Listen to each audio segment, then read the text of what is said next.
জি, আসসালামু আলাইকুম। আমরা চলে এসেছি বুক এক্সপ্রেস প্রেজেন্ট আমাদের লাইভ শোতে।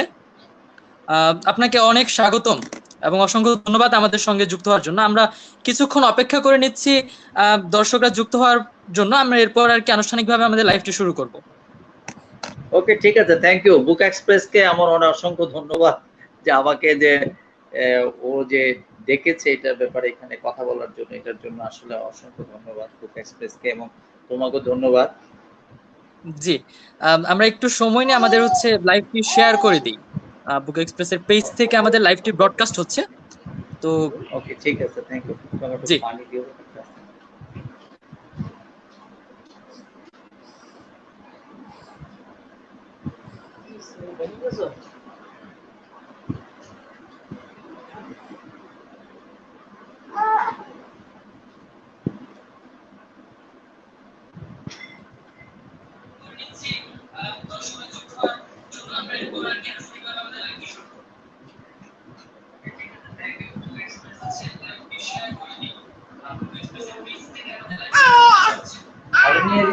সব সাউন্ড যায়।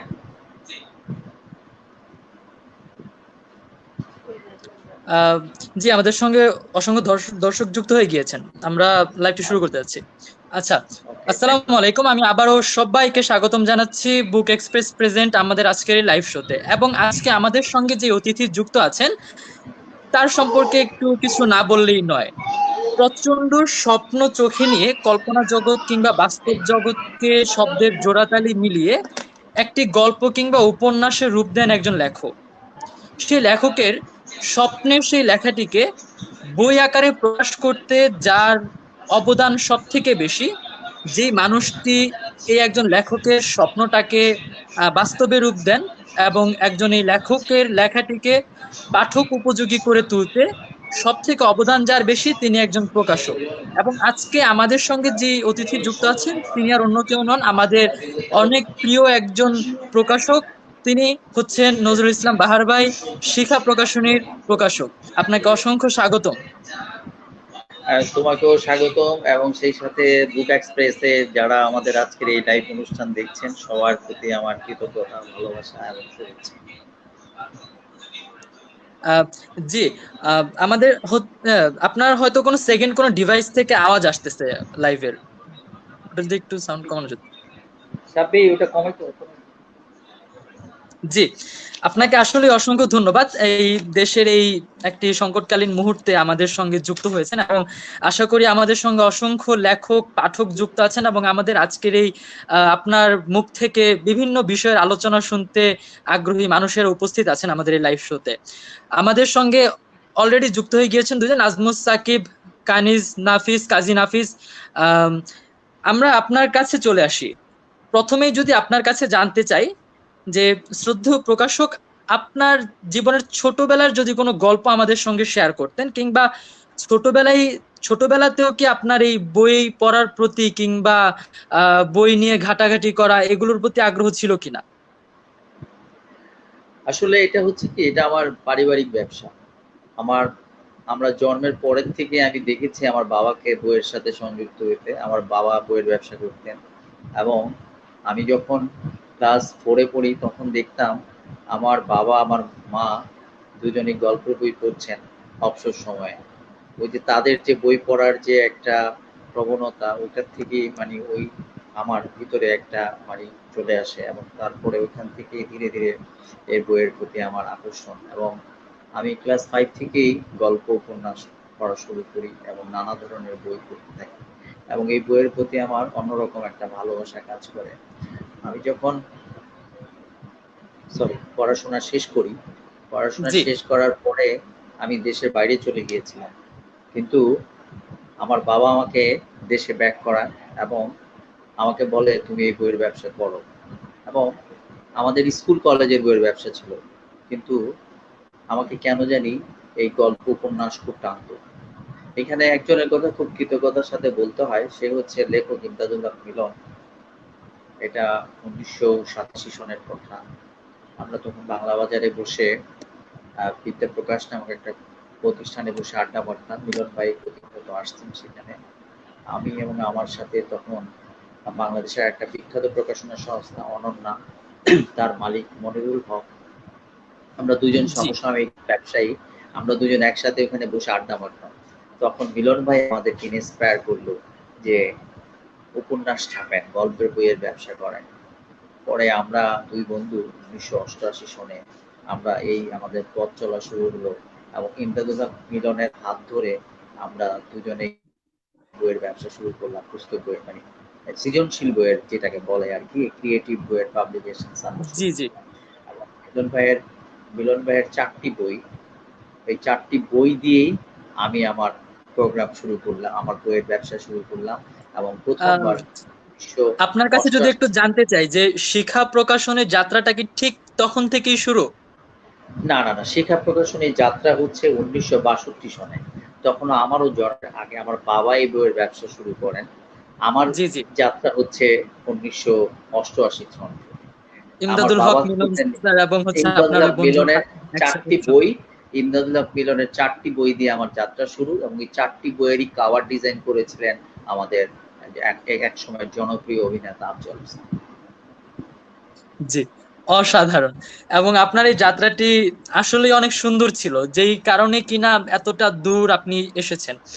আম, আপনার কাছে যদি ছোট্ট করে জানতে চাই যে এই যে এত বড় একটা জার্নি, এত বড় একটা যাত্রা, এই সময়টাতে কোন বইটি প্রকাশ করে আপনি খুব বেশি প্রশংসিত হয়েছেন, বা নিজের ভেতর একটা প্রশান্তি কাজ করেছে যে না, এই বইটি প্রকাশ করে আসলেই শিক্ষা প্রকাশনের জন্য হোক কিংবা আমার নিজের ব্যক্তিগত জীবনের জন্য হোক, আমার একটা ভালো অর্জন ছিল, এমন কোনো নির্দিষ্ট বই আছে কি? আসলে এখানে তো অসংখ্য বই আমার, প্রায় তো ৯০০ র কাছাকাছি আমার পাবলিকেশনস। তো এখানে অনেক বইয়ের আসলে প্রতিটা বই যখন যেই বইটাই করতে যাই, তখনই মনে হয় যে এই বইটা আমার মনে হচ্ছে যে প্রতিটা নিজের সন্তানের মতো এবং প্রতিটা বইকে আমার মনে হয় যে এটা আমার শ্রেষ্ঠ সন্তান। আসলে পার্টিকুলারলি আমার কাছে খুবই বেশি সারপ্রাইজেবল, বেশি মানে অনেক বেশি যে জিনিসটা মনে হয়, যার কথা মনে হয় সেটা হচ্ছে যখন ১ম বার আমি হুমায়ূন আহমেদের বই বের করলাম, সেই সময়ে বইটার নাম হচ্ছে মেফলোয়ার। তো এই মেফলোয়ার বইটা যখন আমি বের করলাম, তখন আমার জন্য একটা বিশাল অনুভূতি কাজ করেছে এবং অসংখ্য স্মৃতি আমার ওই সময়ের ওই বইটা নিয়ে। আর আরেকটা বিশেষ করে আমার বিশেষ মুহূর্ত আছে, মোহাম্মদ জাফর ইকবাল। উনি থাকতেন নিউ জার্সি আমেরিকাতে। তো দেশে থাকতেন না। তো আমি উনার বই বের করব কিভাবে? উনাকে আমি চিঠি লিখলাম। উনি চিঠিতে আমাকে উত্তর দিলেন যে আমার চিঠি পড়ে উনি এত বেশি ইমপ্রেস যে তিনি ওইখান থেকে আমার জন্য একটা বই পাঠালেন এবং সেই বইটার নাম বাহ! ছিল ৮ ডজন স্কুল এবং তার স্কুল জীবনের ৬টা স্কুল জীবনের ঘটনা নিয়ে এই বইটা, যেটা আমার জন্য খুবই একটা বড় একটা বিশাল ব্যাপার। আর আরেকটা বিশাল ব্যাপার কাজ করেছিল আমার, যে ইমদাদুল হক মিলনের একটি বই, ভালোবাসার সুখ দুঃখ, যে বইটি ইমদাদুল হক মিলনকে অনেক বেশি জনপ্রিয়তা দিয়েছিল এবং জি, জি। আমার সেই বইমেলাতে ওই বইটি আমার মনে হয় রেকর্ড সংখ্যক বই বিক্রি হয়েছিল। এক জি, বইমেলাতে প্রায় পাঠকপ্রিয়তার পিছনে এই ভালোবাসার সুখ দুঃখ বইটি অনেক বেশি অবদান রেখেছিল আরকি সেই সময়টিতে। অবদান রেখেছিল এবং ওই বছর ইমদাদুল হক মিলন বাংলা একাডেমি পুরস্কার পেয়েছিলেন এবং যার ফলে সবাই মনে করেছিল যে এই বইটির কারণে হয়তো পেয়েছেন। এবং এই ভালোবাসার সুখ দুঃখ বই বিক্রি করতে যেয়ে আমাকে পুলিশের সাহায্য নিয়ে মেলাতে বই বিক্রি করতে হয়েছিল।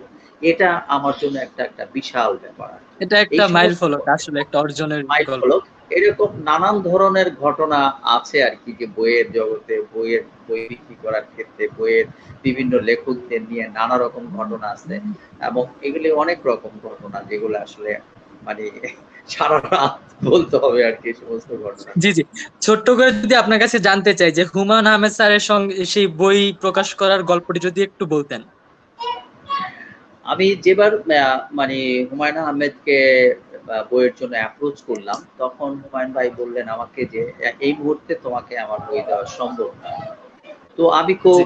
আমি আবার একটা খুব নাছোড়বান্দা ধরনের মানুষ। আমি যদি কোনো কিছু টার্গেট করি, আমার যত কষ্টই হোক আমি ট্রাই করি ওটাকে সাকসেস হওয়ার জন্য এবং আমি নানাভাবে লেগে থাকি এবং আমার অসম্ভব বলা চলে এই জায়গায়। আমার বন্ধুরাও বলেন যে আমার খুব ধৈর্য, যে আমি ওই জায়গায় লেগে থাকি আমার ওই কাজটা উদ্ধার করার জন্য। তো হুমায়ূন ভাইয়ের পিছনে আমি লেগে আছি। হুমায়ূন ভাই আমাকে বই দিবে না, মেলা চলে আসতেছে বই দিবে না।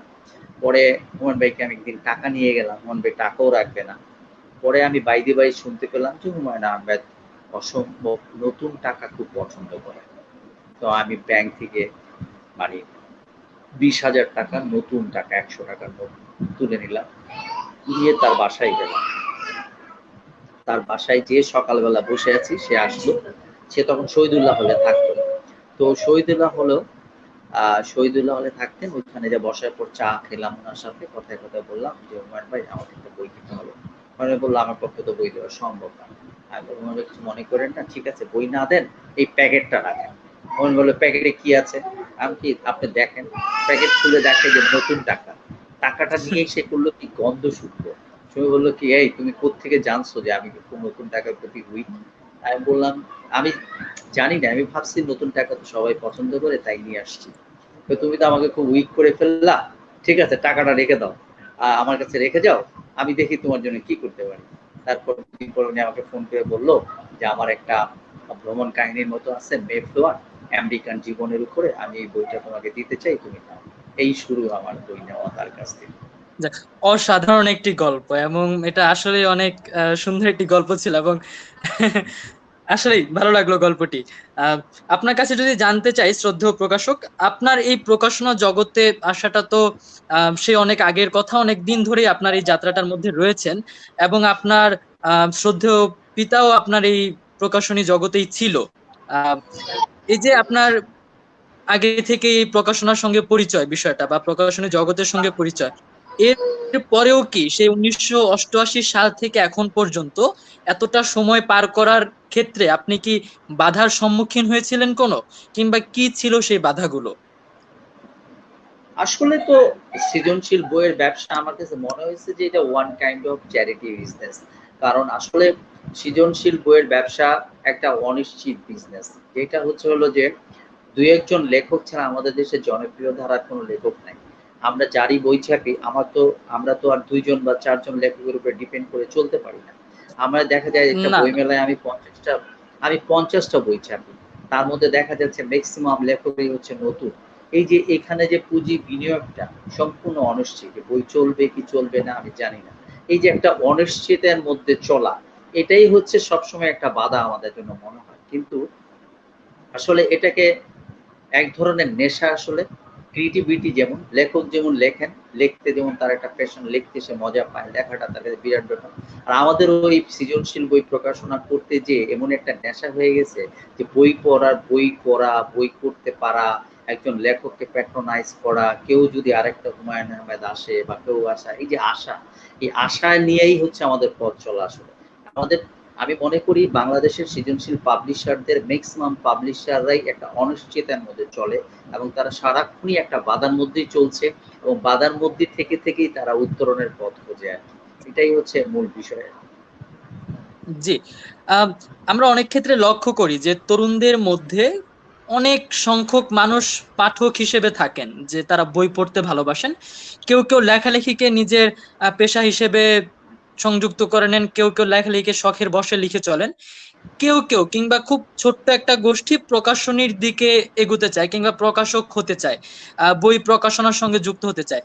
এই যে বর্তমান প্রজন্মে তরুণদের এই ঝোঁকটা, বা তরুণদের এই প্রকাশনার সঙ্গে যুক্ত হওয়ার যে আগ্রহটা, এই বিষয়টা আপনি কিভাবে দেখেন? অথবা এবং মানে এই তরুণদের প্রতি আপনার কি উপদেশ কিংবা কথা থাকবে? আমার তো মনে হয় এটা খুব সাহসী একটা মানে চিন্তা ভাবনা। আজকালকার দিনে তরুণরা যারা লেখালেখি করেন, লেখক হতে চান, তারা যেমন সাহসী, পাশাপাশি আমি মনে করি যে তরুণরা মানে বই প্রকাশ করতে চান, বইয়ের ব্যবসায় আসতে চান, বিশেষ করে এই সৃজনশীল বইয়ের ব্যবসা করতে আসতে চান, আমি তো মনে করি তাদের তো আমার সেলুট করতে ইচ্ছে করে যে তারা হচ্ছে একটা বিশাল সাহস নিয়ে তারা আসছে। কারণ হচ্ছে আমরা যারা এখনো এই বই, আজকে দীর্ঘ প্রায় ২৫ বছর এই বইয়ের ব্যবসা করছি, এই সৃজনশীল বইয়ের ব্যবসা করছি। কিন্তু আমরা নিজেরাই এখনো বলতে পারি না যে আমাদের পায়ের মাটি শক্ত হয়েছে। আমরা একটা শক্ত জায়গায় দাঁড়িয়েছি, এটাই আমরা বলতে পারি না। আমাদের সরকারি কোনো প্যাট্রোনাইজেশন নাই, আমাদের কোনো ধরনের সাবসিডি নাই, আমাদের কোনো ধরনের বড় ধরনের কোনো সাপ্লাই নাই, কিছু নাই। আমরা এক বই মেলা, একুশে বই মেলার উপর ডিপেন্ড করে আমরা সমস্ত কিছু করি। তো সেই জায়গায় যে ইয়াং যারা এগিয়ে আসছেন, যারা বই করতে চান, পাবলিকেশন বিজনেস করতে চান, আমার তো মনে হয় যে তারা অসম্ভব উদ্যমী এবং সাহসী। এবং তাদেরকে আসলে আমাদের স্যালুট করা উচিত এবং মোস্ট ওয়েলকাম। জি, এই যে আপনারা সেই অনেক আগে থেকেই এই প্রকাশনার সঙ্গে যুক্ত এবং প্রকাশক বিষয়টাকে একটা সম্মানের পর্যায়ে নিয়ে গিয়েছেন, একটা স্বপ্নের কাতারে নিয়ে গিয়েছেন, যে একজন তরুণ আসলে স্বপ্ন দেখতে ভালোবাসে যে একজন প্রকাশক হয়ে আমি গড়ে উঠবো বা একজন আমি প্রকাশক হব। এই যে স্বপ্নের জায়গাটাতে, এই যে সম্মানের জায়গাটাতে প্রকাশনা বিষয়টাতে আপনারা নিয়ে গিয়েছেন, সেটা ধরে রাখার দায়িত্ব কিন্তু বর্তমানে যারা প্রকাশনার সঙ্গে যুক্ত হতে চায় তাদেরও রয়েছে। তাদের প্রতি আপনার কি কথা থাকবে? না, তাদের প্রতি আমার একটা বিষয়ই থাকবে, যে আমার কথা হচ্ছে যে কাজটাই করবে সেই কাজটার প্রতি সিনসিয়ার হতে হবে, সেই কাজটার প্রতি শতভাগ সততা নিয়ে কাজটা করতে হবে। এবং আমার কথা হচ্ছে যে সেই সাথে একটা কমিটমেন্টের বিষয়ও আছে এখানে। আমার কথা হচ্ছে কাজকে ভালোবাসতে হবে। আমি যদি আমার কাজকে ভালো না বাসি, আমি যদি আমার কাজটাকে যদি মনে না করি যে এটা আসলে আমার একেবারেই নিজের, আমার অন্তর থেকে ভালোবাসতে হবে এই কাজটাকে, এই ব্যবসাটাকে। এবং আমাকে বারবার চিন্তা করতে হবে আমি সৃজনশীল বই, এমন সৃজনশীল বই প্রকাশ করব যে কিছু হয়তো মন্দ বইও চলে আসে, আমি বইকে কখনো মন্দ বলি না।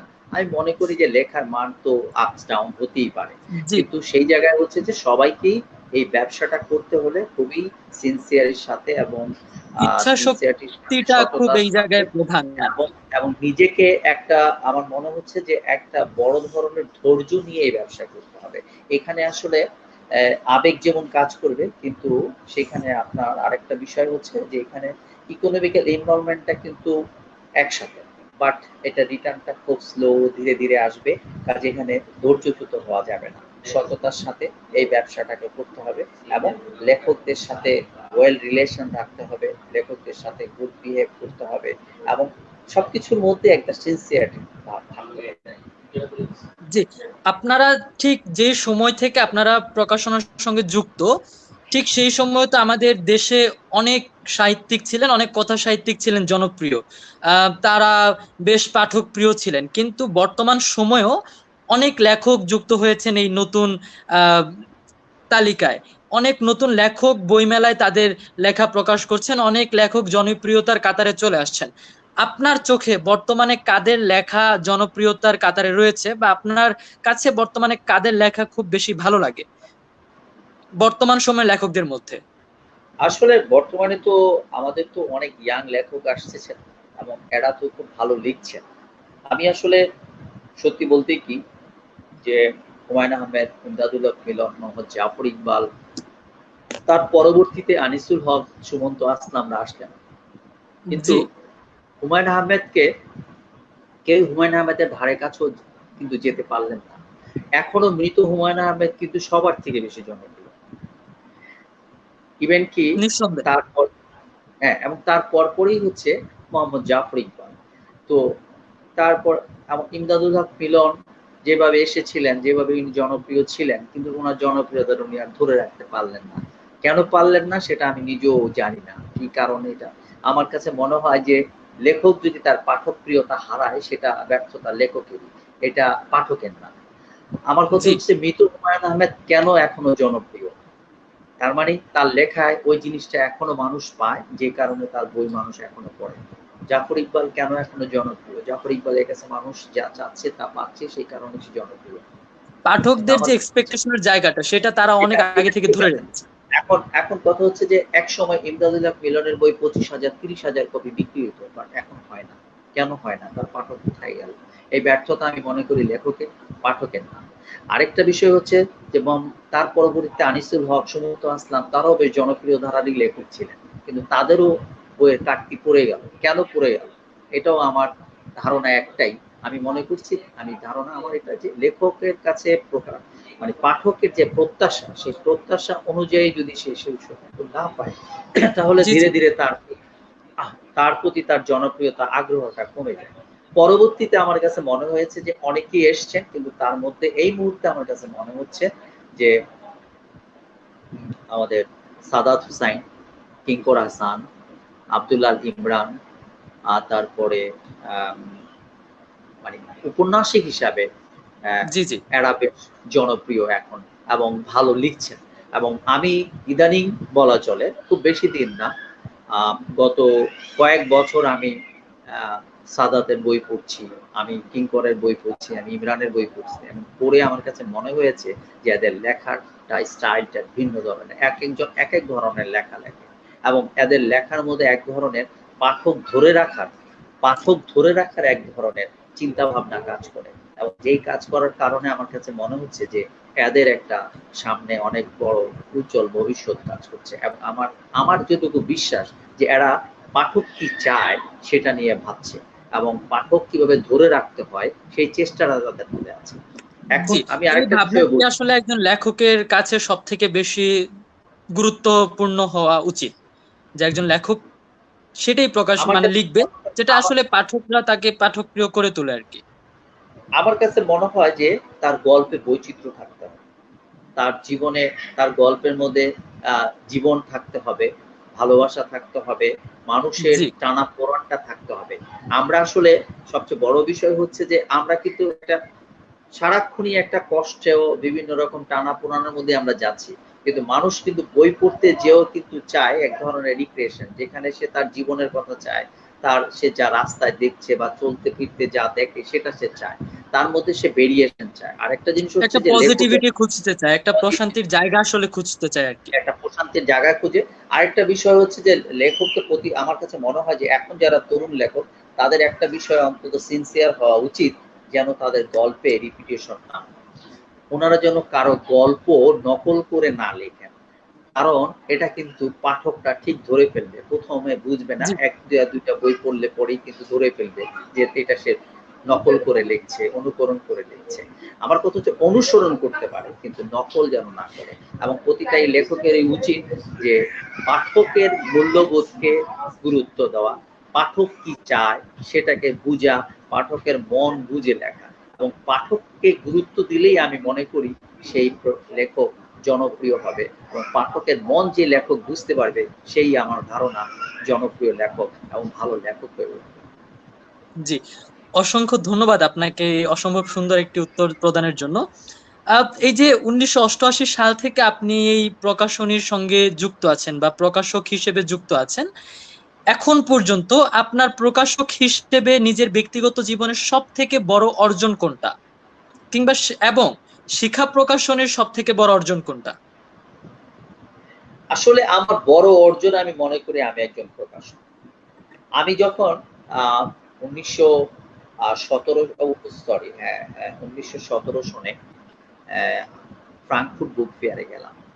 তো ফ্রাঙ্কফুর্ট বুক ফেয়ারে যখন আমি গেলাম, যখন আমি ইমিগ্রেশনে গেলাম, তখন তারা আমাকে জিজ্ঞেস করলো, কাগজপত্র দেখে বলল, "ইউ আর এ পাবলিশার?"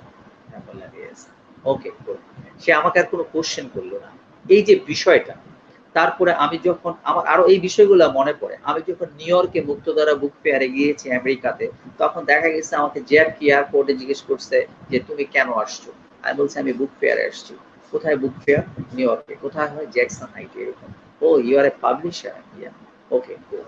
এই যে আমার বিষয়টা আমার কাছে মনে হয়েছে যে পাবলিশার পাবলিশার যে একটা আলাদা জগতের মানুষ, পাবলিশাররা যে একটা রেসপেক্টেবল পারসন। এবং যত জায়গায় ভিসার জন্য গিয়েছি, আমেরিকান এমবাসি, জার্মান এমবাসি বা জাপান এমবাসি, আমি গত বছর জাপানে গিয়ে আসলাম। যে যত জায়গায় আমি গিয়েছি দেখেছি যে তারা যখন দেখে যে আমি পাবলিশার, তখন আর তারা অন্য কিছু ভাবে না। যে এই লোকটা আর যাই হোক, এই লোকটা একটা এই যে মানে একটা সম্মানের জায়গা আপনি অর্জন এই যে করতে একটা পেরেছেন বা জায়গা একটা আমি সম্মানের আমি জায়গায়। জি, আমি মনে করি যে এটাই আমার আমার আমার বড় অর্জন হচ্ছে এটা, যে আমি পাবলিশার এবং আমি খুব গর্ব করে নিঃসন্দেহে। বলতে পারি আমি পাবলিশার। জি, এবং আমরাও সবাই গর্ব করেই বলি যে আমাদের একজন বাহার ভাই আছেন যিনি আমাদের শ্রদ্ধেয় প্রকাশক এবং আমাদের সকলের প্রিয় একজন ব্যক্তিত্ব। আমি যদি আরেকটা বিষয় জানতে চাই যে এই যে দেশ বিদেশে ভ্রমণের আপনার অসংখ্য অভিজ্ঞতা এবং দেশ বিদেশের বিভিন্ন বইমেলায়, বিদেশের বিভিন্ন জায়গায় বিভিন্ন বইমেলায় আপনি গিয়েছেন, একটি সুন্দর স্মৃতি বা এক মজার কোনো স্মৃতি যদি আমাদের সঙ্গে শেয়ার করতেন। আসলে তো অসংখ্য স্মৃতি। আমি গত বছর জাপান গেলাম। জাপান গেলাম, আমার সাথে লেখক কিঙ্কর আহসান গিয়েছিল। তো আমরা যখন আহ, এয়ারপোর্টে, নারিদা এয়ারপোর্টে নামলাম, তো ওইখানে আমাদের সাথে দেখা হলো আরেক লেখক, আরো দুজন কবি, একজন কবি মোহাম্মদ রায়হান, আরেকজন হচ্ছেন লেখক সলিমুল্লাহ খান। তো আমরা সবাই মিলে যখন গেলাম জাপানে, আমরা তো আসলে জাপান বুক ফেয়ারে গেলাম, ওখানে তো আমরা অল্প কিছু বাঙালি আসলো, ৩00-৪০০ বাঙালি।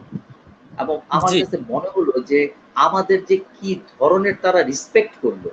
আমরা ৮ দিন ওখানে থাকলাম, ৮ দিন আমাদেরকে কাউকে আমাদের একটা টাকা বের করতে হয়, আমরা আমাদের একটা মানি ব্যাগ কাউকে টাচ করতে হয়, আমাদেরকে নিয়ে যাওয়া, নিয়ে আসা, মেলায় নিয়ে আসা, মেলায় নিয়ে যাওয়া, থাকা, খাওয়া, ইভেন তো আমাদেরকেই প্লেন থেকে নেওয়া এবং প্লেনে তুলে দেওয়া পর্যন্ত nobody can touch money bag, কেউ টাচ করতে কারো না। এই যে একটা বিশাল ব্যাপার, আমার কাছে মনে হলো যে জাপানে যে বাঙালি আছেন, তারা যে আসলে কি বিশাল হৃদয় নিয়ে ওখানে বাস করেন, আমি আসলে জাপানে না গেলে বুঝতে পারতাম না। আসলে যে ওনারা কষ্ট করে এত টাকা উপার্জন করেন, কিন্তু দেশের মানুষ পেলে তারা যে কি পরিমাণ ভালোবাসেন। এবং আমার কাছে মনে হয়েছে যে এই অল্প কিছু বাঙালি টোকিওতে থাকে, ৫-৬ হাজার বাঙালি, বাট সেখানে এই যে প্রতিদিনই ৭-৮০০ বাঙালি ২ দিনের বই মেলায় আসছেন, সবাই অকতরে বই কিনছেন এবং সবাই পাগলের মতো বই কিনছেন। এই যে বিষয়টা আমার কাছে খুব বিস্ময়কর মনে হয়েছে। আমার কাছে মনে হয়েছে যে এটাই অনেক বিশাল ব্যাপার। এগুলা আসলে অনেক স্মৃতি আর কি। জি, এবং এই বিষয়গুলো আসলে বলেও প্রকাশ করার মতন হয় না, কারণ এই যে একটা ভালোবাসার জায়গা, এই যে একটা শ্রদ্ধার জায়গা, সম্মানের জায়গা প্রবাসী বাঙালিদের থেকে আপনারা অর্জন করেছেন এবং আপনারাও পেয়ে যাচ্ছেন। এই ভালোবাসাগুলো আসলে নিরন্তর, এগুলো আসলে বলেও প্রকাশ করার মতন না। আমরা আসলে সেই সকল বাঙালিদের প্রতি অসংখ্য ধন্যবাদ জানাই যারা আমাদের এরকম শ্রদ্ধেয় প্রকাশক সাহেবকে ভালোবেসে যাচ্ছেন এবং ভালোবেসে যাবেন সব সময়। আহ একটু যদি অন্য একটা বিষয়তে যাই, যে বর্তমান সময়ে প্রকাশনা জগতের মধ্যে কিছু বাধা রয়েছে, তো সেই বাধাগুলো আপনার কাছে মনে হয় কোন কোন জায়গা এবং এগুলো উত্তরণের উপায় কি? আসলে সরি, আমাদের সব ব্যবসাতেই কম বেশি তো আপনার কম্পিটিশন, বিভিন্ন রকম সমস্যা থাকে। আমাদের ব্যবসার সবচেয়ে বড় সমস্যা হচ্ছে যে সৃজনশীল বিজনেসটা এখনো আসলে এটা শিল্প হিসাবে সরকার স্বীকৃতি দেয়নি। ইভেন স্বীকৃতি কি দেয় না। স্বীকৃতি দেয়নি। ইভেন কি এখানে আমাদের যে পেপার, বিদেশি পেপার আসে, এটা ট্যাক্স ফ্রি না। আমাদের বইয়ের উপরে নানা ধরনের মানে ট্যাক্স থাকে, নানা কিছু থাকে। আমাদের এখনো আধুনিক প্রযুক্তি আসে নাই আমাদের বই বাইন্ডিং। এখনো সে ম্যানুয়াল সিস্টেমে বই বাইন্ডিং হয়। এবং এই বাইন্ডিং শ্রমিকদেরও এটা অনেক বড় একটা প্রকট সমস্যা। যে বই মেলার সময় দেখা গেল যে এদের শ্রমিক ভালোভাবে পাওয়া যায় না, ভালো করে বই রেডি করা যায় না। সেই সাথে একটা ব্যাপার হচ্ছে গভর্নমেন্টের একেবারেই প্যাট্রোনাইজেশন। সরকার মানে পশ্চিমবঙ্গ একটা মাত্র একটা ছোট্ট ওদের একটা প্রদেশ।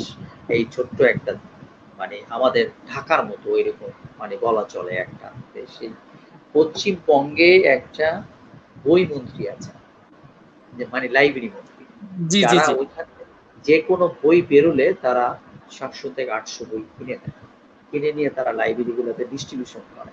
আর আমাদের এখানে সরকার পাবলিক লাইব্রেরি এবং জাতীয় গ্রন্থ কেন্দ্র দুইটা সংস্থার মাধ্যমে মাত্র তারা একটা 30 কপি আর একটা 72 কপি, 102 কপি বই কেনে। 18 কোটির দেশে আমাদের জন্য 102 কপি বই কেনা, 64টা ডিস্ট্রিক্টে 64টা পাবলিক লাইব্রেরির জন্য।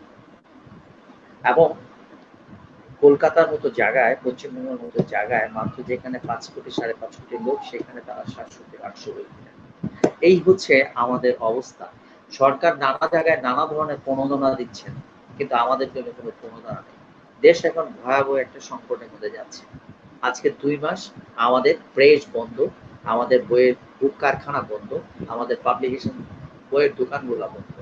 কিন্তু হচ্ছে যারা প্রেসে কাজ করেন কর্মচারীগুলো, ওরা কিন্তু নিতান্তই গরিব।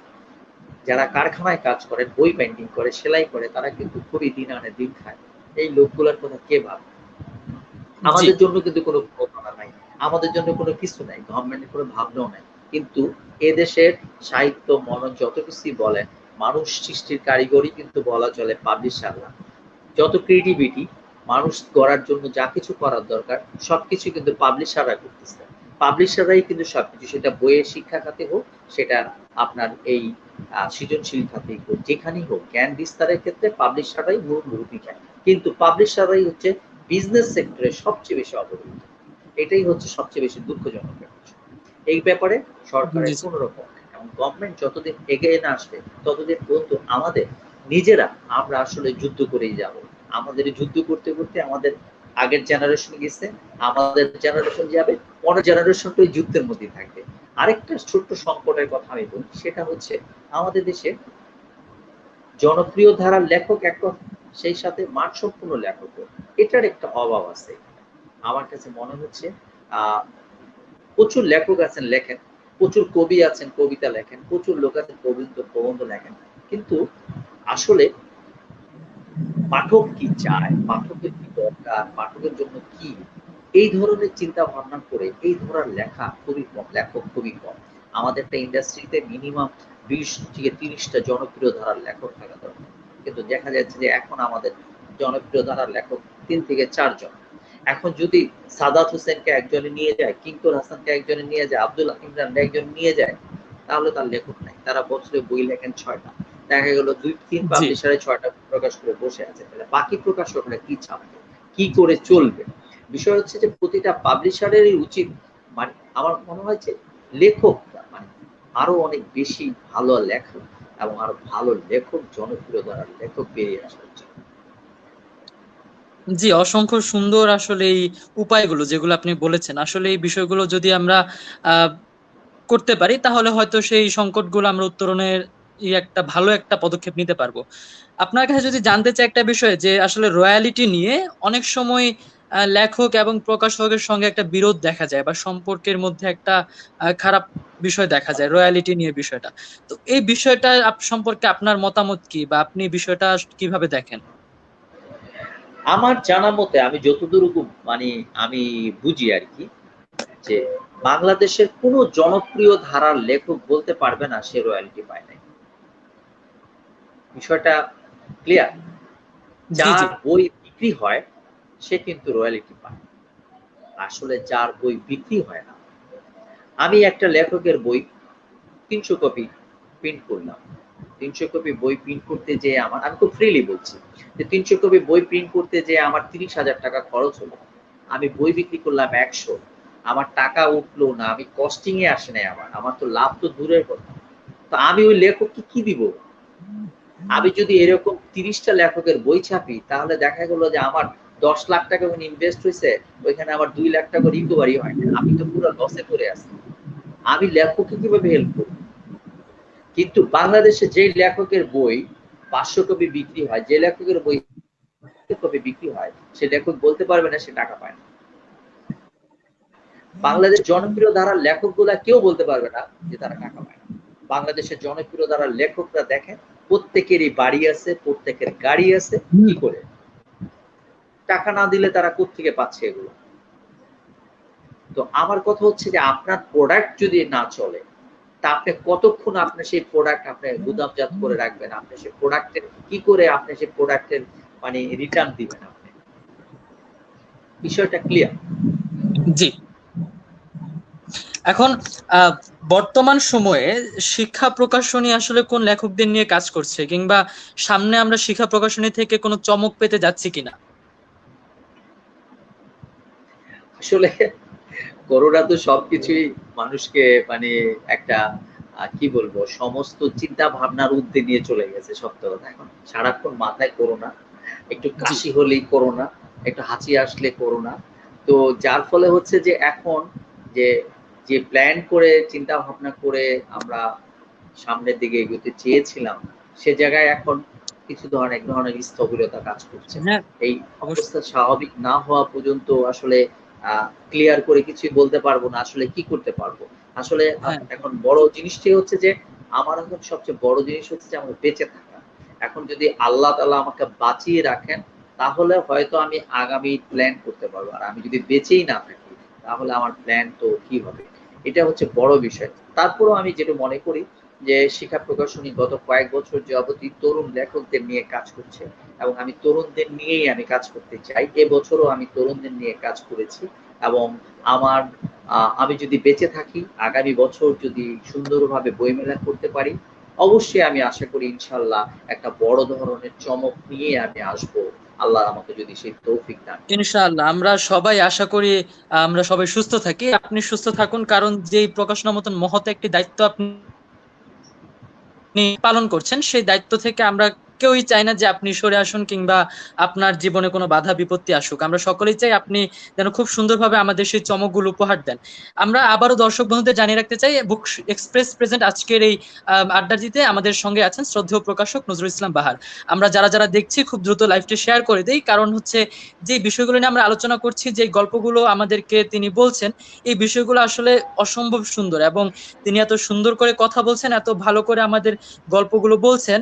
এটা আসলে আমার ব্যক্তিগত মতামত, যেটা আসলে সবার জানা উচিত, সবার এই গল্পগুলো শোনা দরকার। এবং এই শ্রদ্ধার যে জায়গাটা তিনি তৈরি করেছেন একজন প্রকাশক হিসেবে, সেই প্রকাশক তার নিজের ব্যক্তিগত জীবনের বিভিন্ন গল্প, তার বিভিন্ন এক্সপিরিয়েন্স, তার বিভিন্ন অভিজ্ঞতা আমাদের সঙ্গে শেয়ার করছেন। তাকে অসংখ্য ধন্যবাদ জানাচ্ছি আবার আমাদের সঙ্গে আজকে যুক্ত থাকার জন্য।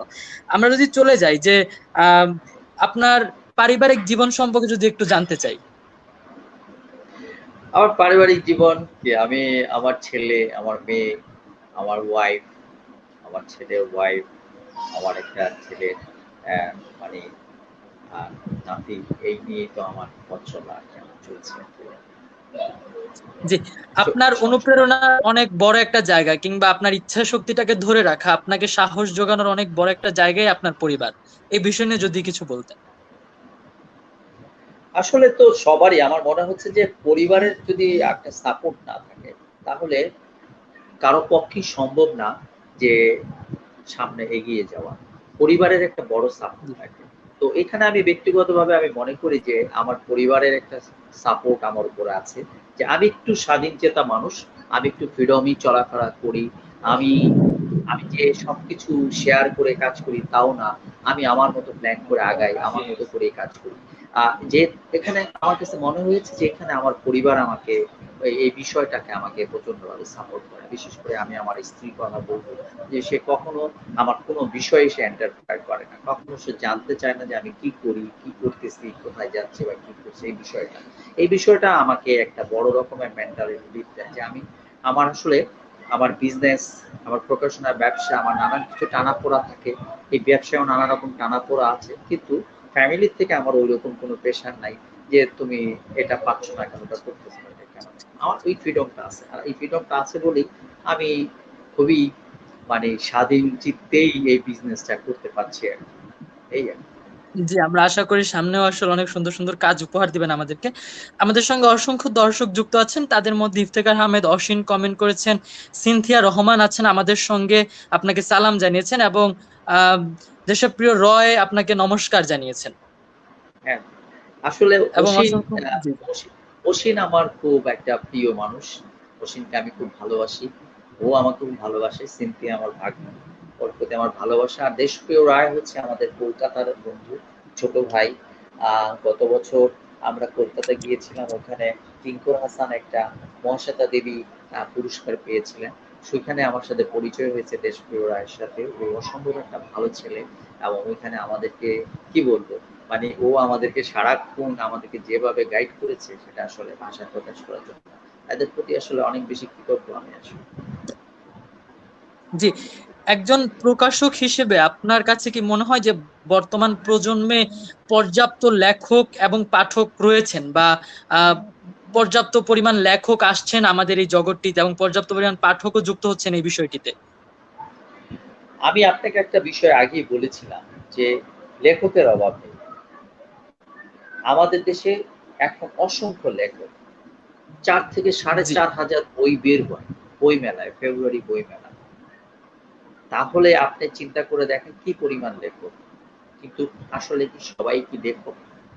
আমার কথা হচ্ছে সেই প্রকৃত লেখক যার বই পাঠক পড়বে, যার বই প্রকাশক নিজে ইন্টারেস্ট হয়ে বের করবে, প্রকাশক ঘুরে ঘুরে তার থেকে বই নিবে, প্রকাশক তার বই নিয়ে সবকিছু করবে, সেটা। এখন পাঠক কোথায়? আমার কাছে মনে হয়েছে যেই পরিমাণ লেখক, সেই পরিমাণ কিন্তু পাঠক নেই। পাঠক আপনি কিভাবে বলবেন? পাঠক তো হাতে গোনা কয়েকজন লেখকের, বাকি সবার পাঠ না। এখনো জনপ্রিয়তার শীর্ষে হুমায়ুন আহমেদ। তার বইয়ের থেকে কারো বই বেশি বিক্রি হয় না। আরেকটা জি, বিষয় আবার আমার আপনার সাথে আমার শেয়ার করতে হয়, যে মোটিভেশনাল বই। যেটা আসলে আমার কাছে সেটা নিয়ে একটা বড় বিতর্কই থাকতে পারে। বই তো বই, কিন্তু আমার কাছে মনে হয়েছে যে ভাল লাগে না। মানে কি আজকে কি করব বা ওরকম একটা ভাব নিয়ে লেখা, মানে এই যে বিষয়গুলো, আমার কথা হচ্ছে যে মোটিভেশনাল বই সারা ওয়ার্ল্ডে একটা আলাদা রকমের বিষয় আছে, সেটা সবাই পড়ে, সবাই অন্যরকম একটা বিষয় আছে। মোটিভেটেড হওয়ার জন্য মানুষ নানা ধরনের কাজ করে, নানা কিছু আছে। কিন্তু আমাদের দেশে এখন হচ্ছে যে আসল সাহিত্যের জায়গায় এখন হচ্ছে হলো মোটিভেশনাল বই হচ্ছে সবচেয়ে বেশি জনপ্রিয়। যে বেশি মোটিভেশনাল বই লিখতেছে তার বই সবচেয়ে বেশি চলতেছে। আমার কাছে মনে হচ্ছে যে এই জায়গায় সাহিত্যের একটা বড় বাধা এখানে আমার কাছে মনে হচ্ছে। সাহিত্য আর মোটিভেশনাল বই এক জিনিস না। আমার কথা হচ্ছে, আমি রেসপেক্ট রেখেই বলছি, যিনি মোটিভেশনাল বই লেখেন উনি একটা ভালো কাজ করছেন। সারা পৃথিবীতে প্রচুর মোটিভেশনাল বই আছে, এবং মোটিভেশনাল বইগুলা নতুন কিছু নাই। আমার কাছে নতুন কিছু বলে মনে হয় নাই, কারণ এই মোটিভেশনাল বইগুলো একই জিনিস, এটা রিপিটেশন। যে এখন বিষয়গুলো আমরা অনেক আগে আপনি থেকে শুনে আসছি বা অনেক আগে থেকে। আপনি আপনি আপনি জি জি। ইউটিউবে আছেন, আপনি ইউটিউবে অনেক বেশি জনপ্রিয়, আপনার 10 লাখ ফলোয়ার, আপনার 4 লাখ, আপনার মানে লোক আপনাকে দেখে, প্রতিদিন 2 লক্ষ লোক আপনাকে দেখতেছে। আপনার একটা অটোগ্রাফের জন্য, আপনার বই কেনার জন্য এসে দেখা গেল যে আপনার বই 50,000 কপি চলতেছে, আর আব্দুল্লাহ আল ইমরান বা কিঙ্কর আহসানের বই চলতেছে 5,000 6,000। যারা ঠিক সাহিত্যটাকে নিয়ে যেতে চাচ্ছে, বা সাদাত হোসেনের বই চলতেছে 7-6,000, যারা সাহিত্যটাকে উপরের দিকে নিতে চাচ্ছে। সাহিত্য আর ওইটা একসাথে হয়ে গেলে আমরা তো ভুলেই ফেলতেছি।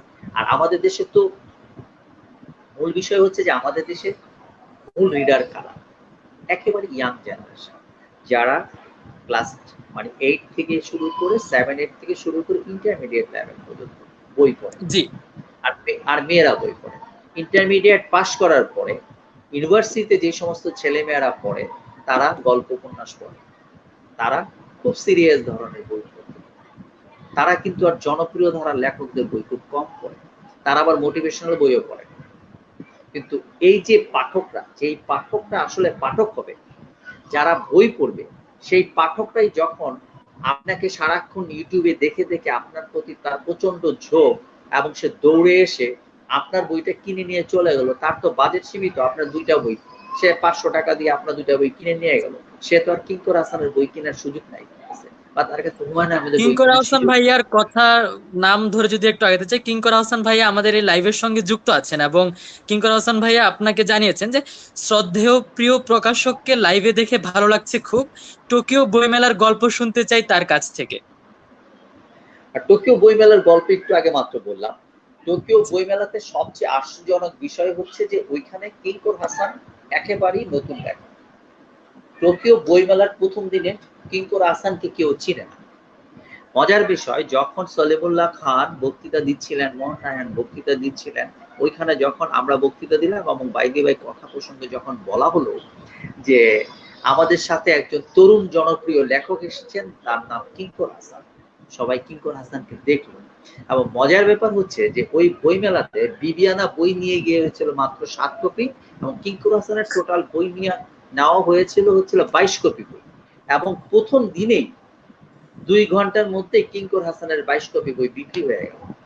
এবং দ্বিতীয় দিন যখন বইমেলা আসলো, কিঙ্কর হাসানকে সবাই দেখতে আসে, আর সবাই বলে ভাই আপনার বই দেন, কিঙ্কর হাসান আপনার বই দেন, কিন্তু কিঙ্কর হাসানের কোনো বই নেই। এই যে কি ধরনের এক মিষ্টি বিড়ম্বনা, এটা ভাষায় প্রকাশ করার মতো না।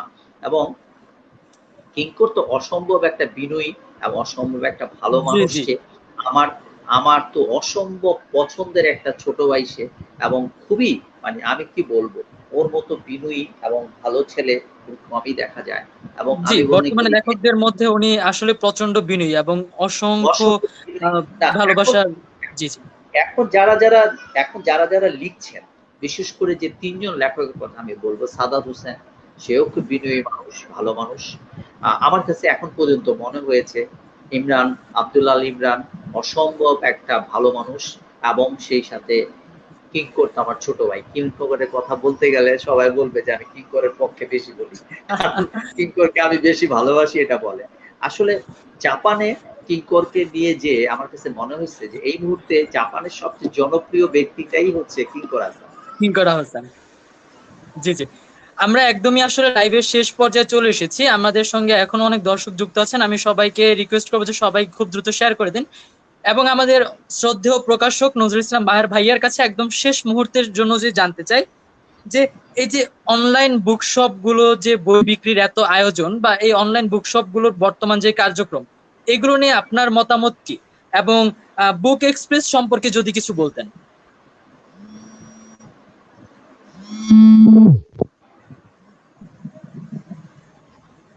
অনলাইন, জি, হ্যালো, শ্রদ্ধেয় প্রকাশক সাহেব, আমাদের দেশে বর্তমানে অনলাইন বুকশপ গুলোর এত আয়োজন বই বিক্রিতে, এই করোনা মহামারীতেও বুক এক্সপ্রেস সিদ্ধান্ত নিয়েছে 10 মে থেকে বিভিন্ন জেলায় জেলায় তারা বই ছড়িয়ে দিবে।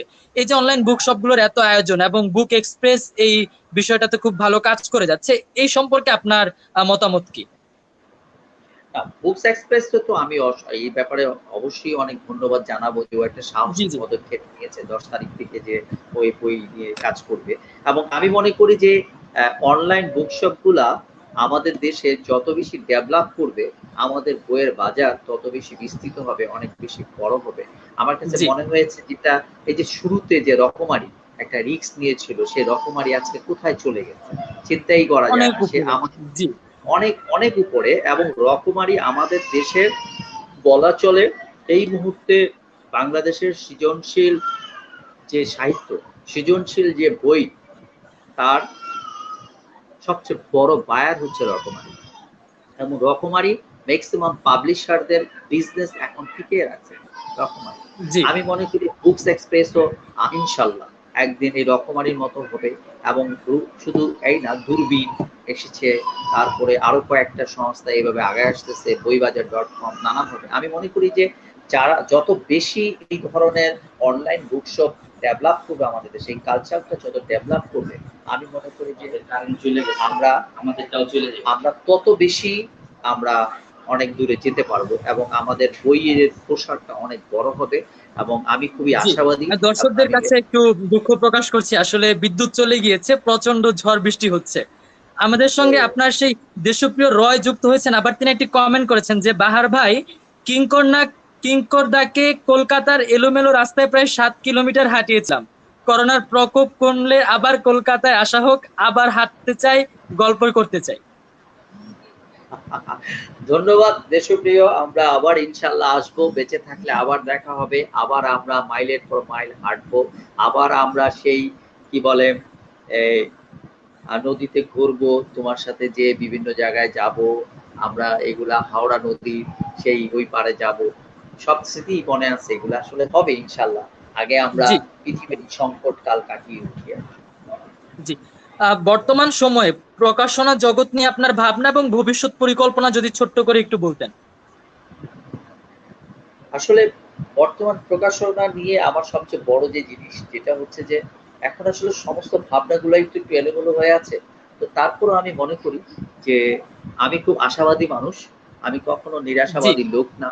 আমি আশায় বুক বাঁধতে চাই। আমি মনে করি আমাদের যে তরুণ লেখকরা আছেন, এই তরুণ লেখকরা যদি নিয়মিত লেখেন এবং তারা যদি আরো ভালো লেখার চেষ্টা করেন, তাদের পাশাপাশি যদি আরো কিছু তরুণ লেখক এগিয়ে আসে, তাহলে এবং আছেও কিছু তরুণ লেখক যাদের জি নাম আমি এই মুহূর্তে অবশ্যই। স্মরণ করতে পারছি না।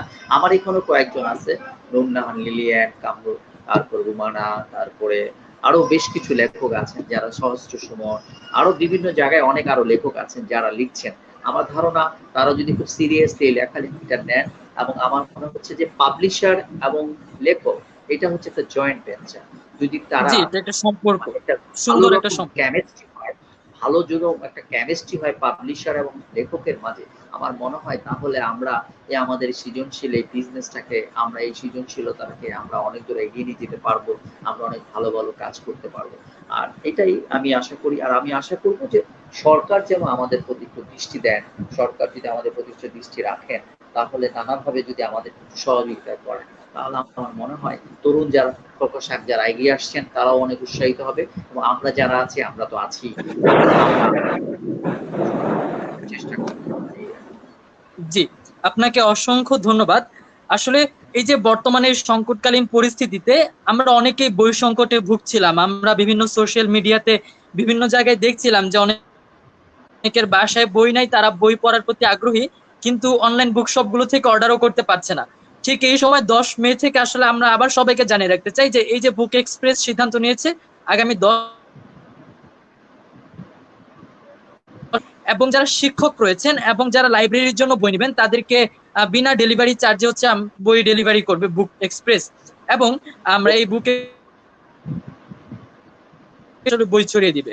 ঠিক এই সংকটকালীন সময়ে আমরা আশা করছি যে আমাদের সঙ্গে যেই সকল লেখক, পাঠক এবং আমাদের প্রকাশক রয়েছেন তারা সকলেই সুস্থ থাকুক। কারণ করোনা শেষ হলে আমরা আবার সেই বইয়ের জগৎটিতে ডুব দিতে চাই, সুন্দর সুন্দর চমক পেতে চাই আমাদের এই সুন্দর সুন্দর সকল প্রিয় মানুষদের কাছ থেকে। আমাদের সঙ্গে যে নজরুল ইসলাম বাহার ভাই রয়েছেন তার কাছ থেকে চমক পেতে চাই শিখা প্রকাশনী থেকে। আমাদের অসংখ্য জনপ্রিয়তার প্রিয় লেখক কিঙ্কর আহসান, আমাদের সঙ্গে সাদাত ভাইয়া, আমাদের সঙ্গে যারা রয়েছেন আব্দুল্লাহ আল ইমরান ভাইয়া, সকলের কাছ থেকে আসলে নতুন নতুন চমক পেতে চাই। এবং এই যে পাঠক প্রিয়তার জায়গাটা, এই যে সাহিত্য,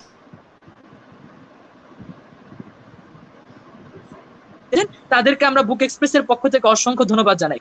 এবং এই যে তাদের লেখাগুলোকে স্বপ্নের কাতারিনেতে একটা বাস্তবে পাঠক যোগ্য, পঠন যোগ্য করে তুলতে এই যে আমাদের শ্রদ্ধার জায়গা থেকে প্রকাশকরা কাজ করে যাচ্ছেন, তাদেরকে অসংখ্য ধন্যবাদ জানাই। এবং একদম শেষ মুহূর্তের মতন নজরুল ইসলাম বাহার ভাইয়ের কাছে যদি কিছু জানতে চাই, একদম শেষ মুহূর্তে দেশের জন্য, দেশের মানুষের জন্য, সকল পাঠকদের জন্য যদি কিছু বলতেন। আমি সবার কাছে ব্যক্তিগতভাবে অনুরোধ করব যে আপনারা ঘরে থাকুন এবং সুস্থ থাকুন এবং ঘরের মানুষের প্রতি কেয়ারফুল হন, ঘরের মধ্যে একটা ভালো বন্ডিং তৈরি করুন এবং বই পড়ুন। এখানে আপনারা এক কাজ করতে পারেন, পুরনো বই পড়ুন না, যে বই পড়েন নাই সেও বই পড়ে দেখেন বইয়ের মধ্যে কি আছে। হয়তো এই বইয়ের একটি বইয়ের ভালোবাসা থেকেই হয়তো আপনার অসংখ্য বইয়ের প্রতি ভালোবাসার সৃষ্টি হবে। আমি আশা করব আপনারা সবাই বই প্রেমিক হবেন, বই পড়বেন এবং বই যে একটা কি জগৎ, আপনাকে বই কোথায় নিয়ে যেতে পারে সেইটা আপনারা উপভোগ করতে পারেন। আপনাদের সবার প্রতি আমার অসংখ্য ভালোবাসা এবং আপনারা সবাই ভালো থাকেন। আশা করি ইনশাল্লাহ আমরা সবাই ভালো থাকবো এবং আমরা আশা করছি আগামীতে আমরা একটা সুন্দর পৃথিবী আবার পাবো, সুস্থ এবং সুন্দর পৃথিবী, এবং সেটা বইয়ের পৃথিবী পাবো। কিঙ্করের ভাষায় সারা পৃথিবী বইয়ের বুক। ধন্যবাদ। জি, অসংখ্য অসংখ্য ধন্যবাদ আপনাকে। আসলে আমরা এই আশাগুলোই ব্যক্ত করি, আমরা এই আশাগুলোই ধরে রাখতে চাই, এই আশাগুলো নিয়ে বাঁচতে চাই যে সাহিত্য জগৎটাতে আসলে সমৃদ্ধ করতে, বর্তমান সাহিত্য জগৎটাতে আরো বড় কাতারে নিয়ে যেতে কিঙ্কর আহসান ভাইয়ের মতন লেখক এবং নজরুল ইসলাম বাহার ভাইয়ের মতন প্রকাশক আমাদের আসলেই প্রয়োজন।